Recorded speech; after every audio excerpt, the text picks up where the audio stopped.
फराहातबाद किल्ला पाहण्यासाठी आपण आलो आहे। त्याचा एकमेव हा असा बुरुज आपल्याला इथं पाहायला भेटतो।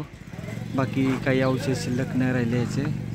तर चला पाहू हा किल्ला व त्याचे अवशेष।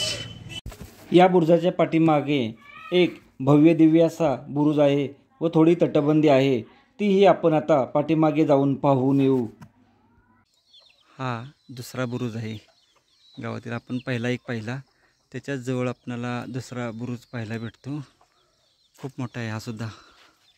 किल्ल्याची तटबंदी पूर्ण होती पूर्वी, अजूनही थोडीफार काही ठिकाणी आपल्याला पाहायला भेटते, परंतु बरेच तटबंदी नामशेष झालेली आहे।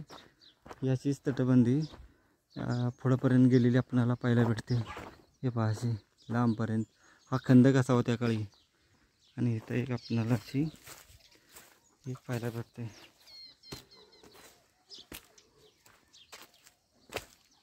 हा बुरुज 2 नंबरचा। पाठीमागच्या बाजूने व्यवस्थित अशी ही तटबंदी आहे। आपण पाहू थोडी।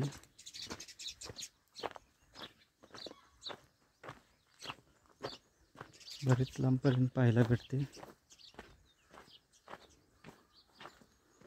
किल्ल्याची तटबंदी आहे।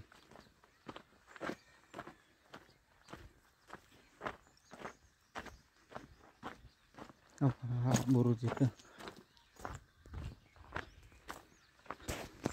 पहिल्या बुरुजाच्या थोडं पुढे आल्यानंतर ही एक कमान आहे व या कमानीवर आपणाला शिलालेख पाहायला भेटणार आहेत।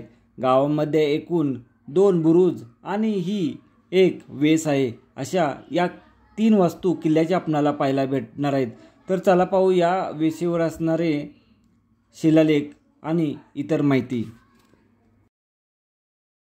फराहातबाद किल्ल्याची ही वेस आहे व या वेस आहे त्याच्यावर पाहिलं इथं आपणाला एक शिलालेख पाहायला भेटत आहे। तिथे एक आहे असं पूर्ण इथं माहिती देण्यात आली आहे।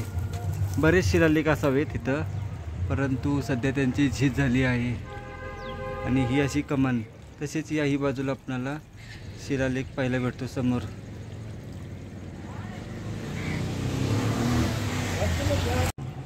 फराहातबाद किल्ल्याची वेस आहे, पाठीमागं पाहू शकतो अशी ही वेस आहे इथं। व या आपणाला एक शिलालेख पाहायला भेटतो आणि या बाजूला एक शिलालेख पाहायला भेटतो। फराहातबादमधील हे सिद्धेश्वर मंदिर आहे, हेमाडपंथी मंदिर आहे, परंतु बाहेरचं बाजूचं नवीन सध्याचं काम केलेलं आहे।